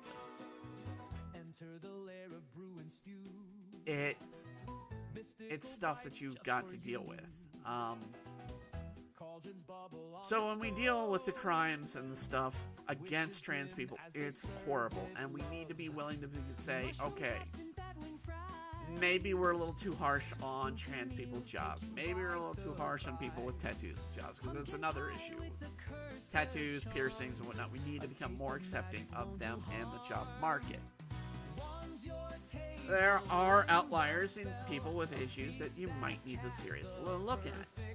But if they tend to be presentable, tolerable work people, then just hire them. It's nothing to it. I mean, it's not argumentative. It's not vilified. Yeah, everybody's got their issues. Everybody's gonna come in with something. Next topic. Can you be groomed into being trans? We've talked about this a little bit. Yes, absolutely. The most disgusting thing I've seen over the past few years has been these teachers who are like, well, I'm going to make this child, blah, blah, blah, learn to accept me, blah, blah, blah. Look, no. And I talked about this earlier about the mother who has a young child that's not even able to walk, transitioning her child. That child needs to be taken from her. She isn't delusional. Alright? My preferred suggestion of when you should transition, when you're old enough. Go through puberty first, because, heck, you may just be feeling awkward. Once you get through awkwardness of puberty, maybe you'll feel different. It's not saying, oh, well, if I go through puberty, it's absolute disaster. Everybody hates puberty. When I went through puberty, I went through a growth spurt in weeks. Not months, not days, weeks. I literally went from elementary school being the shortest kid one of the shortest kids in my school to being one of the tallest in middle school. It freaking hurt that summer. Get your pencils ready, let's Because I grew literally from, I think I went from 3'5" to, I think at the time I grew up to about 5'5". So I went about 2 feet tall in height in about a summer. It hurt. How old was I when I realized I was trans? I realized I was trans when I was 7. So to say children don't know, it's not true. You can be trans. You can identify as trans early on. However, it's important to go through life and see if that grows out of you. Because a lot of people, it'll grow out of them. I knew I was at 7, and that's pretty much throughout why I was in high school and middle school. I was always the more effeminate, quiet, crybaby, you know. I preferred to do artsy reading, stuff like that. I did not enjoy masculine things. I was very much kept to myself because I was isolated. I identified more, and some of my early friends were girls at school that I'd hang out and play with, but at the same time I'd also have some friends that were boys. But it's just like, yeah, I knew at age 7 that I was trans, but I didn't know what trans meant. Now, if I had influence from teachers and whatnot at the time, I'd hate to see how I came out. I really would. Do I wish I transitioned a little bit earlier? Yes. I struggled a lot with anger issues as a child. And it came from my being trans. And my family has since acknowledged this. That me coming out, that when I grew up, I had a lot of anger issues. I was always angry all the time, throwing fits, all this stuff. And I didn't know what. And it wasn't until I was going to college that my doctor / therapist at the time was like, do you think you're gay? And it's like, no, I'm not gay. And I was like, well, if you pushed a little further, which he didn't, he would have gotten that concept. He would have found out. What are your thoughts on Therians? I ask because I've seen some trans people who find them offensive, determined to fight the trans rights, and I've seen others who are very pro-Therian. Therian? I am not familiar with that term.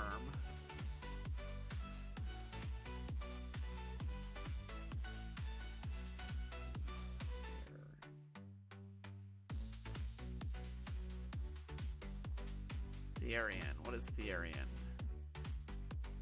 Thrown around, fairly new. It's Therian and non-human. Okay, non-humans. The ones that identify as non-humans. Okay. I got you. Those people are mentally broken. People want to say, oh, well, I identify as, a dog. I identify as a toddler as well. Those are also another one that's like, Jesus Christ.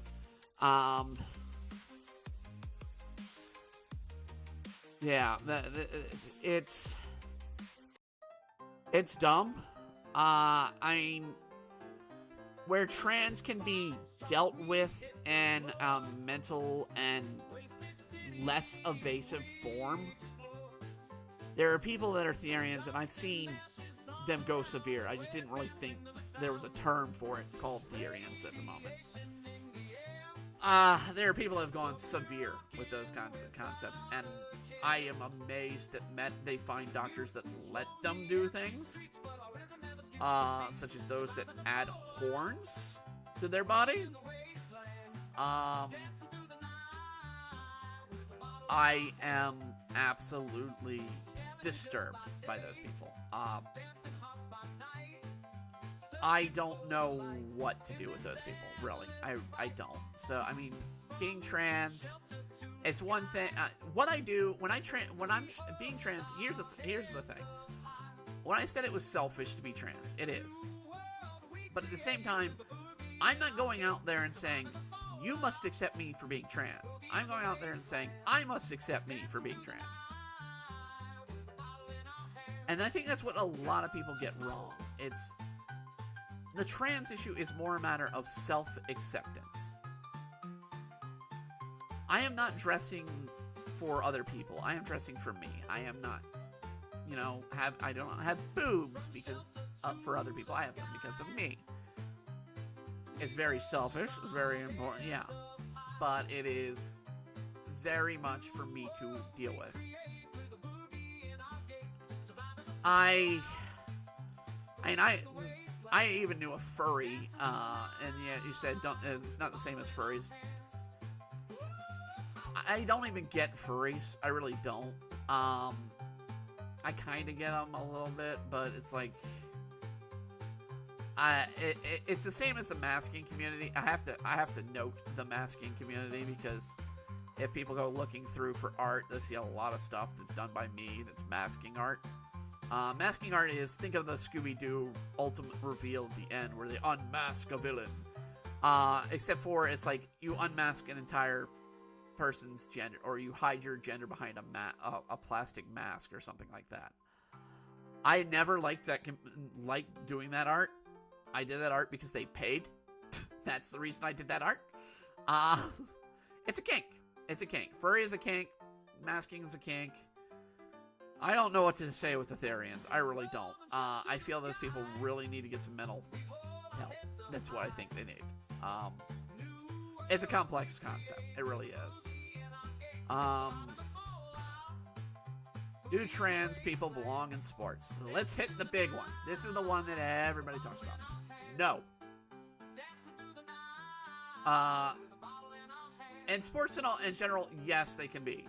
Sports of the opposite gender, no. Biologically, we have to go by biology when it comes to sports. And if we go by biology, trans men, you guys are doping. And if we go by trans women, you all have a natural dope. Okay? Furries themselves claim to be enjoying an art style. I mean, I get that. Sure. And same with maskers sometimes. And I from the people I've talked to, but at the same time, I've tried to stop doing masking art. I'm concluding a lot of those that I've been doing for a while that a lot of people want an end to. And most of my own stuff has magical transformation stuff. I mean, right here, the lowest at me is Tetra. That's magical transformation gender change, as well as Ida in the far corner to the right. Gender change, both in Witchin and in Demon Blade. Different circumstances, both are trans, essentially, because I am writing from experience. Not every story I write, though, has a trans character. 11 Kingdoms was a novel I wrote. It does not have a trans character.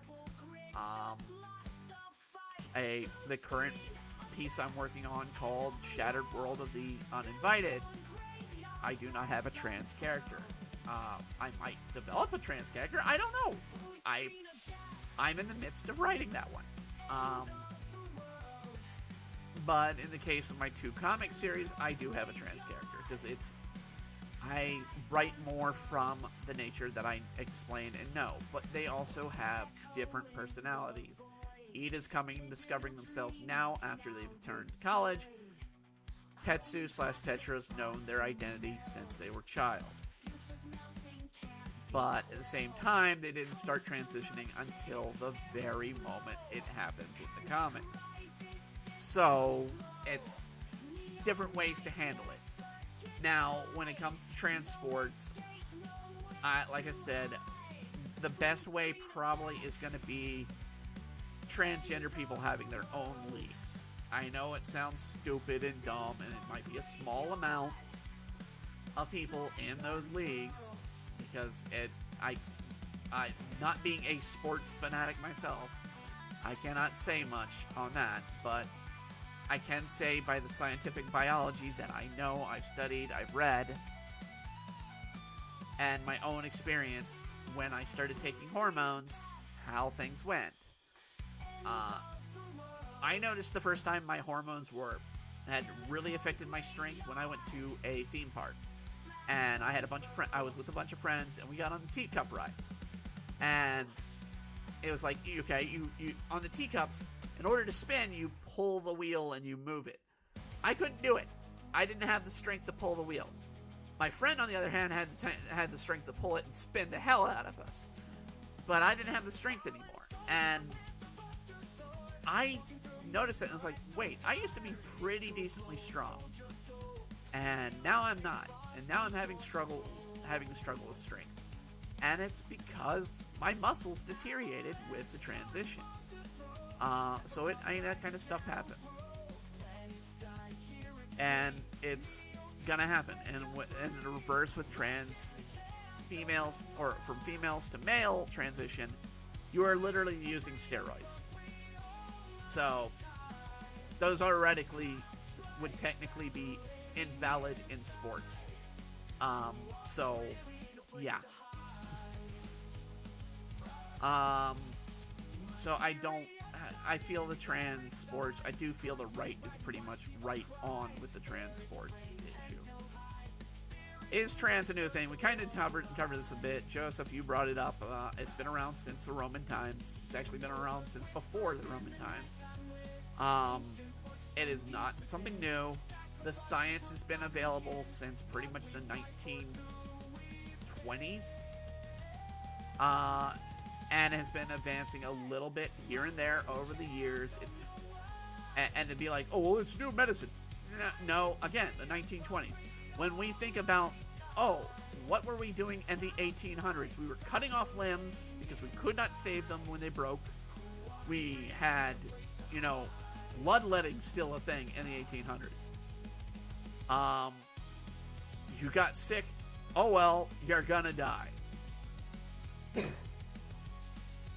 Modern medicine did not come into place until the 1800s.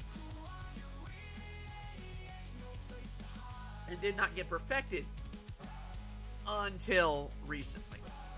Sources. Do I need sources for... You want sources for that?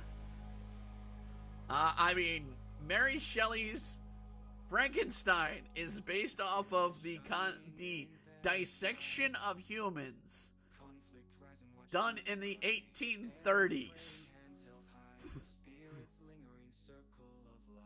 Weimar, Germany, by the way, extremely interested in studying transgenders individual. The world's first gender assignment clinic was in Weimar, Germany. Exactly. It was done around the 20s. There's a reason why the Nazis burned books on gender transitioning.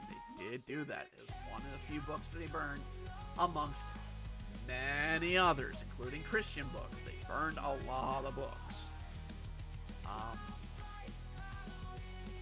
Then again, Weimar Journey was interested in studying sexual topics in general. Exactly.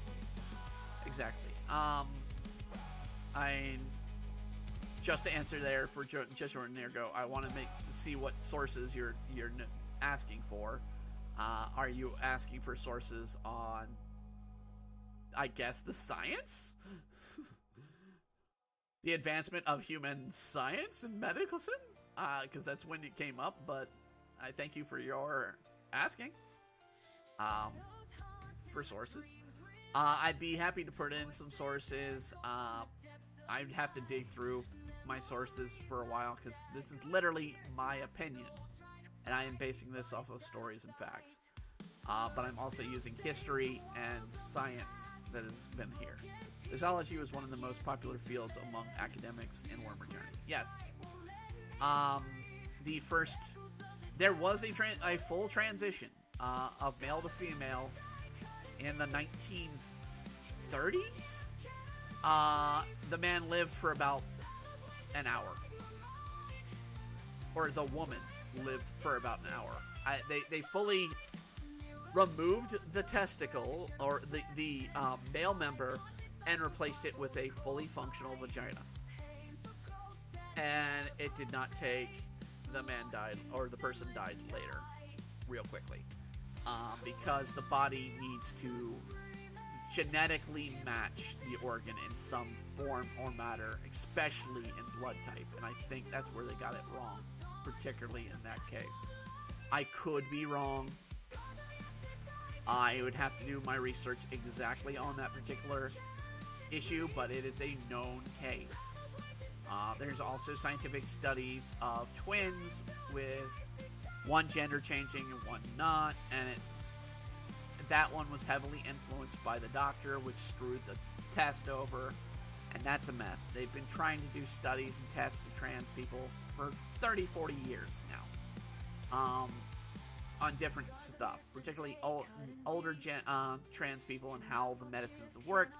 One of the big things that's come about with transitioning that a lot of people don't understand is the damage it does to the liver.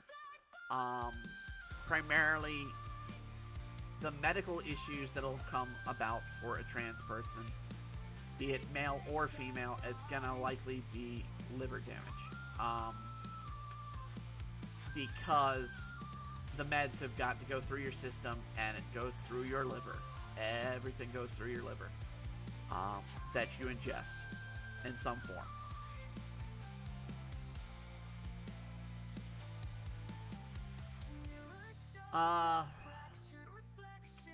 So trans is not a new thing, and I guess that's another possibility source that Joshua Nigro is asking for. The historical fact that we have issues of genderism talked about in Roman scripture, as well as influences belief of the lover of Nero being a trans individual, and early castration practices done back in those days for those particular reasons. You, of course, had the infamous castrati caused by the Catholic Church that went on all the way until the late 1800s, that kept boys in an effeminate way so that their voices would have a certain tone for church, because they would not allow female singers in the church. Yeah, that's wonderful. Yeah. So there's practices and history throughout the concept that trans exists. Now, is it, the way we see it these days? No, it's definitely not the way we see it these days. And again, like I said, everything was in small doses, so it's not always going to be talked about. But there's constant certain points, especially in females to male, where females lived on as men, including the infamous Calamity Jane, was very much, you could say she was a tomboy, but more often Calamity Jane lived their life more as a guy than a girl. That was an infamous case. They also didn't call it trans. Yeah, there was another thing. It's not like, it's trans was an issue. More than likely, it'd be something like a poof, a sissy boy, well, not a sissy boy, a lady boy, something like that. There are terms throughout history that is referred to. The most notable case of a male to female, a hermaphrodite is also, but hermaphrodite is something different, and we kind of addressed that earlier when we talked about how many genders there are. There are 3, because a hermaphrodite is something different, and then it was changed to transvestite. No, hermaphrodite and transvestite are different. Hermaphrodite is a scientifically gender neutral child. There are cases of children born with both genitals, and that is a hermaphrodite. It is a scientific fact. That is why there is a 3rd gender. There's not 2 genders, which is one of the things that a lot of people get wrong. There are 3, and it's hermaphrodite is the 3rd, and it exists. It's existed in Roman times, and it's different than trans. A hermaphrodite does not always equal trans. They could very well live as one gender the whole life, and that's the one gender they identify as. So it's kind of done. I'm Christian, and I wish I could be a eunuch. They don't offer surgeries, though they do for trans surgeries. I'd have to do it myself. In the case of a man, I'm doing just that. Joshua, please don't do it yourself. I can tell you the risk of that, especially for male to female, is highly issued that you will do it wrong and probably not end up the way you want it to be. There are ways to seek help through that. If you want to transition, I do suggest you at least look into clinics, particularly free clinics these days. Often will help with those kind of situations with the transition. I understand you're Christian. I'm Christian. If you wish to be a eunuch, I definitely would not suggest that. You could get a chemical castration, which would be a lot easier than a physical castration. It is very, very hard. The main problem there is if you don't know what you're doing and you try to do it yourself, you have arteries right there in your leg, which will be the death sentence if you do not do it correctly. And there are horror stories of people who tried to do self transitions, and that it's not good. Thanks for clearing up your Medford, I think. You're welcome, Joseph. So yeah, there is a history, and like I said, it's been over 200 years. Modern medicine is only about 200 so years old. Okay, folks, it's not that old. Modern medicine is not that old.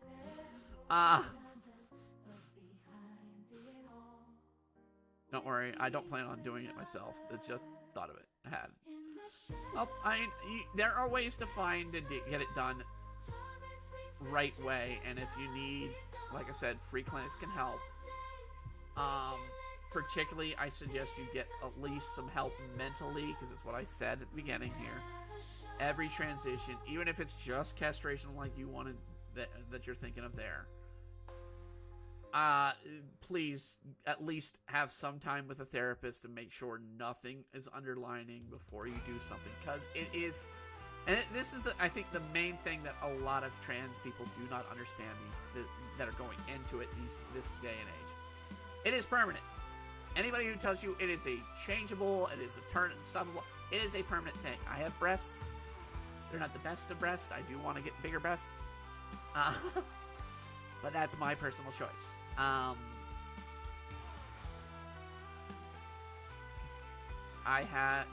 There are changes to my body that are permanent. I am never going to have a child of my own.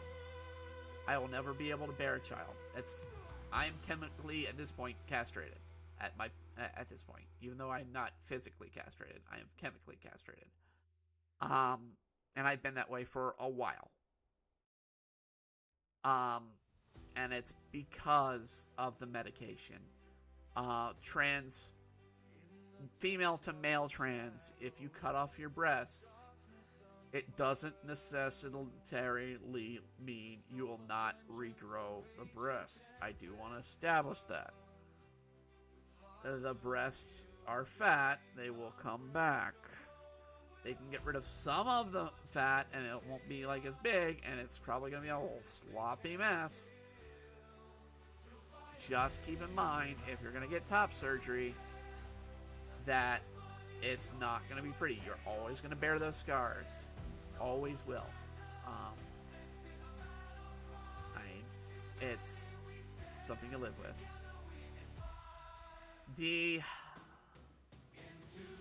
last part I wanted to cover in my topical things here. If my child comes as trans, can I tell them they are wrong? And that there is only two genders that, and I have to use quotations here, that God tells them they are wrong, or /and they will change from being trans. this is going into the concept of correctional or conversion therapy. And conversion therapy has never truly been proven 100% successful. And we have to state 100%. There are cases where it's successful. There are cases where it goes horribly wrong. And the delusion of the right to think, oh, well, I can say that. And it's usually just the far right. And the reason I brought this one up is because this is what we said, what brought this up, the whole topic up, and the reason why we're doing this, partially the Michael Knowles interview on Jubliee, where they had Michael Knowles versus several GBLT people.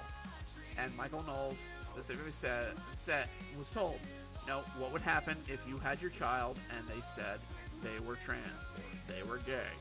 And he said, well, I'm going to sit him down and correct him and they'll understand. It's like, no. You don't get, just as much as you don't get to tell your child or have someone else tell your child how they need it, how they're trans and they can transition, you don't get that chance either. It's going to be up to the child. It's going to be up to them. Now, if you force them, you push them to go on, you bring in stress, you bring in things, and they might mentally break. And that's the danger you run into with conversion therapy.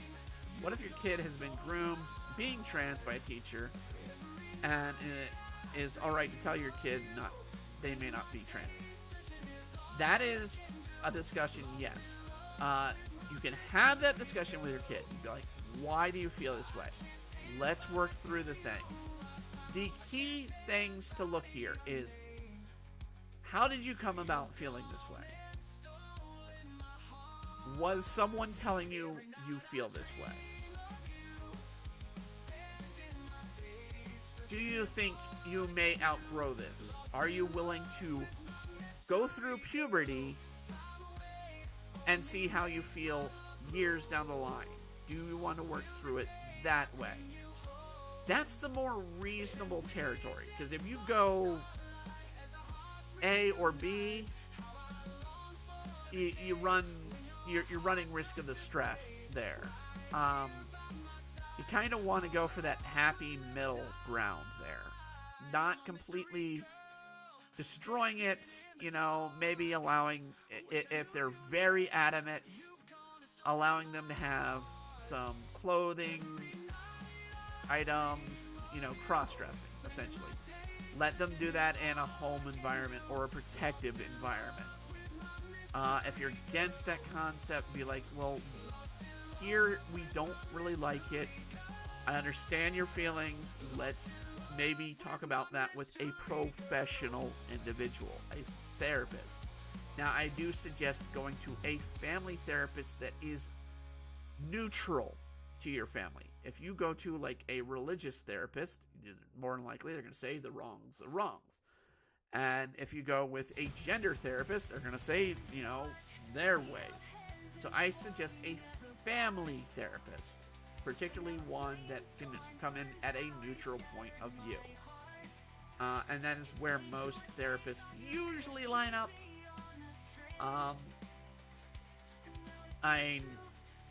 The key is to try and de-stress the situation, not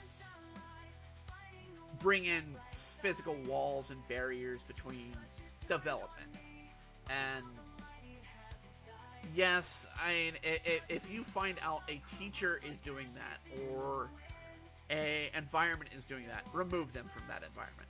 Absolutely. If I saw, my mom was a teacher for years. If I saw her doing that to children, I would have given her what for on that. It's you don't.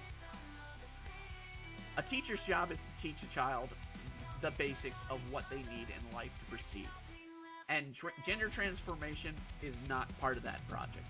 So, if a teacher starts going into that, they can talk about the subject and address the subject in an environment that is agreed upon by the parent.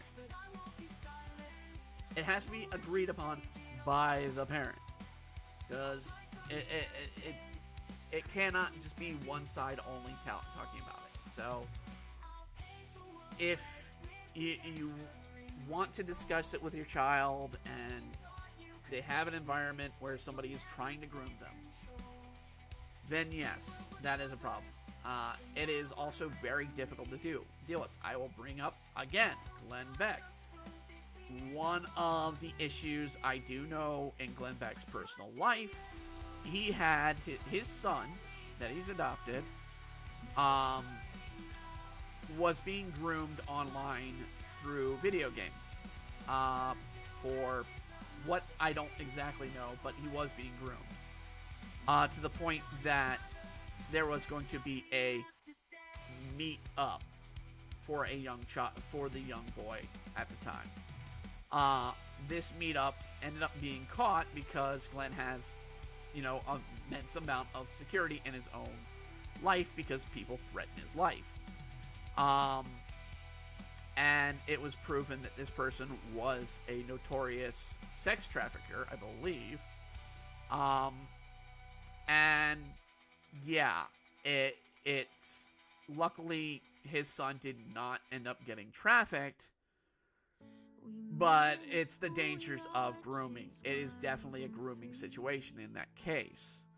And I don't know, I don't pretend to know what goes on in Glenn's life, but it is very much, he's explained that on his radio show and talked about that incident in his life, particularly when they came out with the group that I still support, even though a lot of people have issues with it now and then, Operation Underground Railroad, which stops sex trafficking. So it's very important to know, there is very much dangers out there. There are a lot of feminine boys, masculine girls who aren't actually trans, who get tricked into thinking they're trans, like boys like to play with Barbies and feminine clothes, and not actually be trans. Exactly. But a teacher might make them think they are. Exactly. And it's not just teachers. I don't want to completely poo-poo teachers.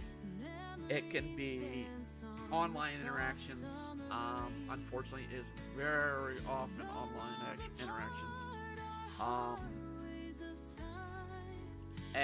There's a horrible danger of people through online interactions that do it. But there are also several issues of teachers.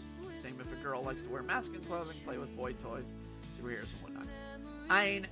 One of the things that really made me cringe, right before I transitioned, there was a guy, I was in work, and one of the guys said the son wanted to wear pink shoes. And he said, pink shoes aren't for boys. And he did this whole thing, and I'm going to beat it out of him. And it's like, dude, it's a color. And I have to denote, for those who don't know, the color pink was associated to boys all the way up until the 1930s. So, pink used to be a color for boys. It wasn't until the 1930s, when we kind of went with pink for girls and blue for boys, that it kind of changed. So, the idea of the color pink, there's a noted that Franklin Delano Roosevelt was in pink clothing when he was a young child. So, if you get that severe, you're that case, far case on the right, you might need to lean back a bit. Alright, just take a step back. Breathe. You don't need to be throwing in and attacking your child or threatening your child because they like the color pink. Okay? Now, mind you, the color pink is not scientifically an actual color. Only scientifically. Artistically, it is a color, but only scientifically it's not a color because it is technically an illusion between the colors of purple and red. But that's another story.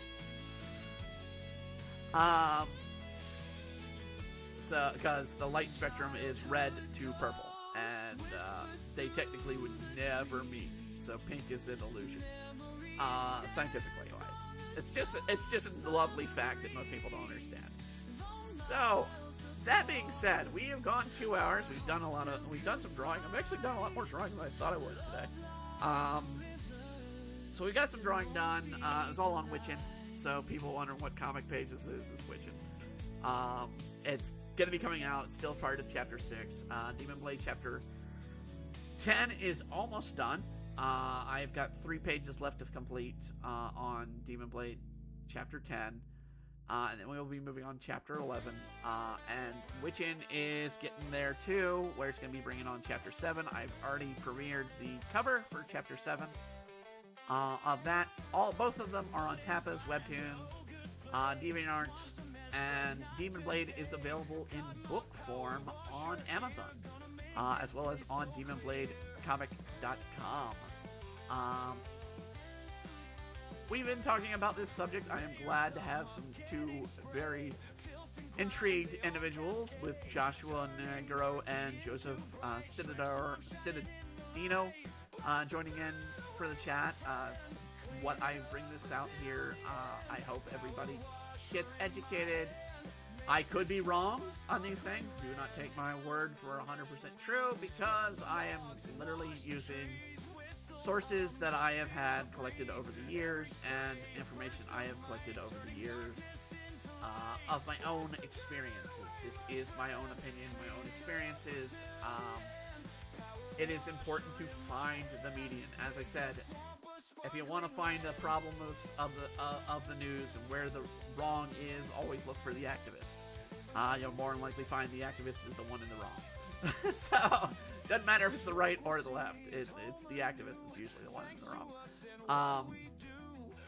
But the best way to go out there and be better is to go out there and be the best you that you can be. It's what I always say here. It is a phrase I quote in Demon Blade from Tetra, and it's honestly, it doesn't mean, oh, that means you need to transition, oh, you need to do. It means go out and do the best thing you can for that day. Yesterday I was horribly depressed because of my health issues. Nothing to do with my trans issues, but everything to do with the genetic issue that I have to deal with health-wise. And I was like, I'm missing salad. I can't eat salad. And I was depressed because of it. But I got myself up. I got around. I got going. And yeah, I was depressed, but I dealt with it. And that's the best me that I could deal with that. Joshua Nigro, do you play Marvel's Rivals? I have not. I am willing to play if I can get enough people to join in with. I might do it on a stream or two. I don't think it's going to be like a good multi-stream performances. We tend to do more RPGs. Right now we are going through Final Fantasy VII Rebirth on Mondays, and on Fridays we are doing Like a Dragon Pirate Yakuza, which just came out last Friday. We're doing that on Fridays. On Sundays, we're going to be doing Chrono Trigger again. We're going to try and complete Chrono Trigger soon. And do another one. Those tend to be older games that we play on Sundays. And Saturdays and today, on Tuesdays, we do art shows. Saturday, we do... You should play Baldur's Gate. I have it in the lineup. The only reason I'm hesitant to do Baldur's Gate is, one, it takes a lot. It'd be much better to do it with like a group. And two, I really, really need to make sure I am not getting content that can get this channel, you know, hard struck. So I need to make sure the adult content is not visible. So I need to be aware of it. So right now I'm playing through Baldur's Gate in my free time, which is very, very, very low amount of time. I am currently just cleared out the Underdark. But and in fact, I've got my own D&D campaign. I got D&D therapy tomorrow that I go to, where I play a Hexagon wizard in a game of D&D therapy. I don't know how the therapy's really kicking in, because I'm still waiting on it, but it's an interesting concept, and if it works, I might do it for other people as a previous GM of games. but I'm seeing how well my Haragon rabbit can handle it. But yeah, go out there and be the best you can be. We were going to be doing anime and a climax tomorrow, but that got canceled due to the flu. For the two individuals that usually host it, which would be Brandon and Jacob. So nothing personal, kid. No problem. No problem. So, I mean, yeah, we will definitely be delaying that for at least a week. If not, it'll be 2 weeks, maybe, at the most. But we'll be doing Penny Pony Dash if anybody wants to watch it. Good luck finding it. Actually, no, it's on Crunchyroll. My mistake. It is on Crunchyroll. This one is on Crunchyroll. You can watch it. I suggest you be prepared for very attention deficit disorder anime in that case. We'll talk about it next Wednesday. It will not be tomorrow as it was originally scheduled. And Saturday is our Dining and Doodles, our request drawing show. If you have a request for something you want drawn that can be aired, I have to state that. I've had people request things that I'm like, no, I can't air that. If you aren't pirating anime, are you even an anime fan? Look, I pirated anime, but I know way too many people in the industry, so I want to pay for it for the people I know. That's simply my answer, and I will not pirate at this time. There is some anime that we have to go to other sources because they are no longer valid. There's a meme in reference because I thought the Dark Edge, the Edgelord playing through option on the Baldur's Gate. I always play the weirdest characters and D&D. I always do. I played a squirrel, and I literally made a squirrel in one game because the DM had my character go through a genetic transformation because I was like, yeah, screw it. Let's see what we can get. And we literally went with an amalgamation of several different races, but primarily a squirrel. And the character only had the intelligence to understand the word challenge. And basically, they were a barbarian that just beat the hell out of everything, and their strength was ridiculous.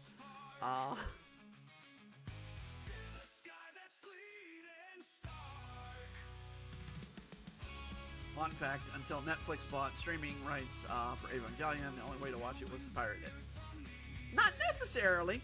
There was some legal ways. There was a few ways to watch it, but they're not as well advertised, and I kind of hate to say it. So, I mean, you have High Dive, you had ADV. I don't think they have their channel anymore online. I think they finally canceled that one. Those were legal ways to watch it.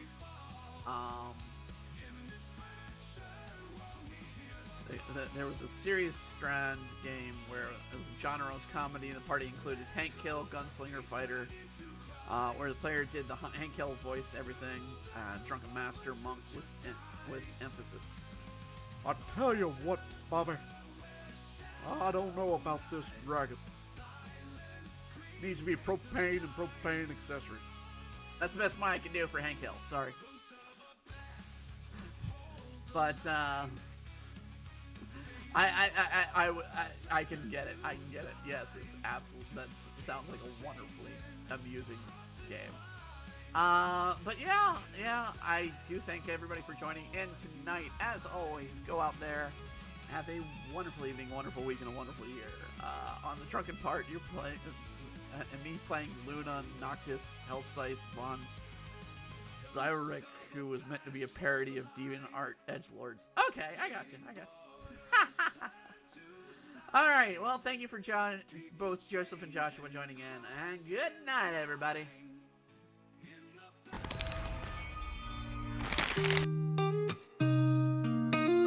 Lights go down streams and thanks for time we spend.